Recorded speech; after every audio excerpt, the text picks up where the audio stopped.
Hey everyone, welcome back to Kimchi Meets Tapas. I'm Kimchi. And I'm Tapas. Today we're doing something different, talking about Korean history and how Korea became the powerhouse it is today. This is a more serious episode, but it's important. Korea went from one of the poorest countries in the world to a global cultural and economic leader in just 70 years. It's honestly incredible. From the Korean War to K-pop, Samsung to BTS, how did this happen?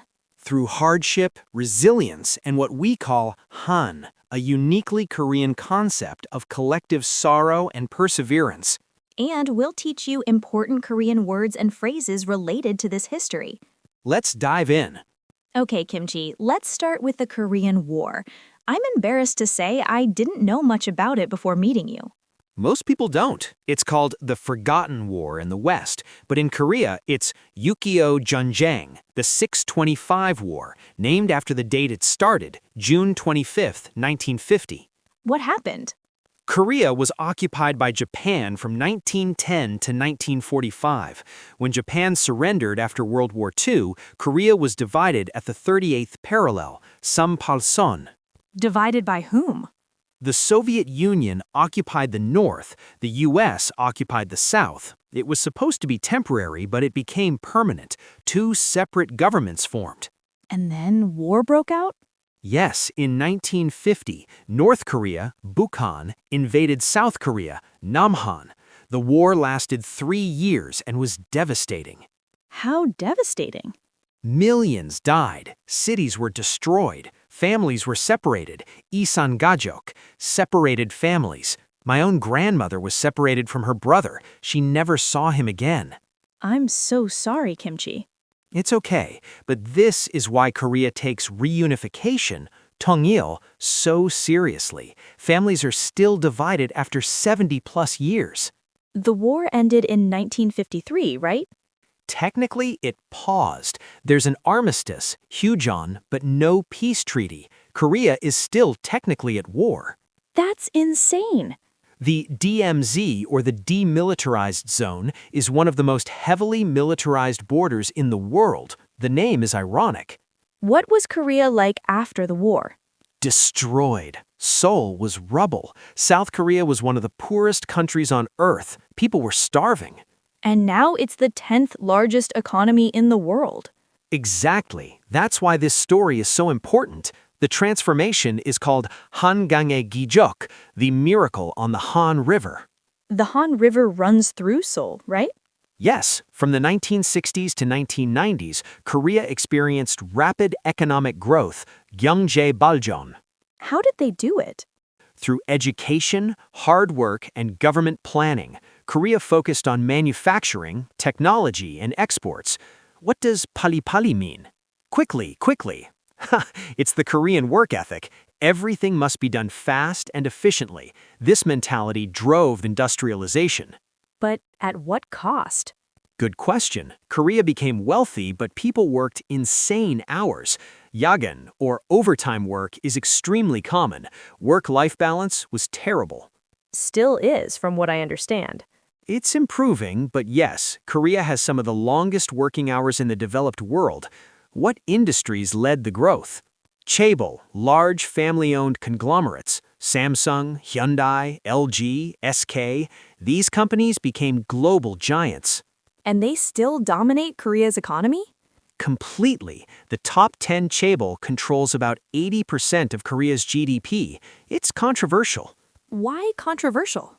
Too much power concentrated in few hands. Labor rights issues, political corruption, income inequality. What about democracy? When did Korea become democratic? Not until 1987. Before that, Korea had military dictatorships, Gunsa Dukje. So Korea developed economically under authoritarian rule. Yes, it's complicated. The dictators pushed economic growth but suppressed freedom. Minjuhwa Undong, democratization movement, was fought by students and activists. That's incredibly brave. Many died fighting for democracy. Gwangju democratization movement in 1980 is especially important. Hundreds of citizens were killed. But they succeeded? Eventually, in 1987, massive protests forced democratic elections. It's called Yuwol Minju Hungjang, June Democratic Struggle. Let's talk about education because Korea is famous for this. Gyoyukyol, education fever. Korea is obsessed with education. Why? Because after the war, Korea had nothing. No natural resources, nothing. The only asset was people, so education became everything. What's Sunang?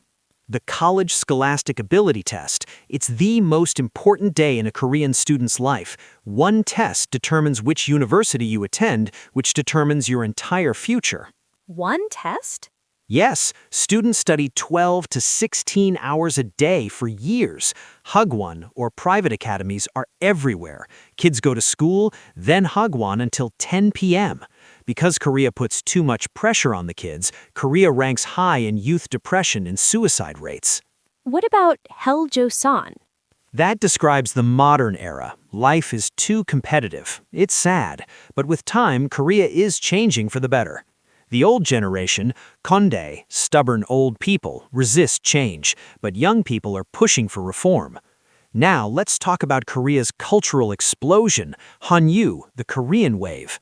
K-pop, K-dramas, Korean food, it's everywhere. Korea invested heavily in soft power. Entertainment became a major export. All started in the late 1990s with K-dramas spreading to Asia, then early 2000s with K-pop groups, but it exploded in the 2010s. BTS, Blackpink, Parasite winning Oscars, Squid Game breaking Netflix records. Exactly. Korean culture went from unknown to globally dominant in 20 years. What does Daehan Minguk mean? Republic of Korea, Korea's official name. Daehan means Great Korea, Minguk means Republic. Koreans are very proud of their history. Koreans are very proud to become one of the biggest countries on the global scale. What can we learn from Korea's story? That Hwaebok-yuk, resilience, is powerful. Korea faced colonization, division, war, poverty, and overcame everything. What's Himong? Hope. Despite hardships, Koreans never gave up hope for a better future. And what's Mire? The future. Korea is always looking forward, planning, building, innovating. What challenges does Korea face now? Low birth rate, jochulsan, aging population, North Korea tension, social inequality, but I believe Korea will adapt. Because of that resilience? Exactly. Gonan, hardship, made Korea strong, not despite difficulties, but because of them. Korea's story shows what's possible when people work together with determination. Hamke. All right, everyone, that was a different kind of episode. Korea's journey from war to global power in 70 years. Subscribe, comment, and tell us what inspires you about Korea's story. Hangukine Jagungshim, Korean pride. I am Tapas, and this is Kimchi. See you next time.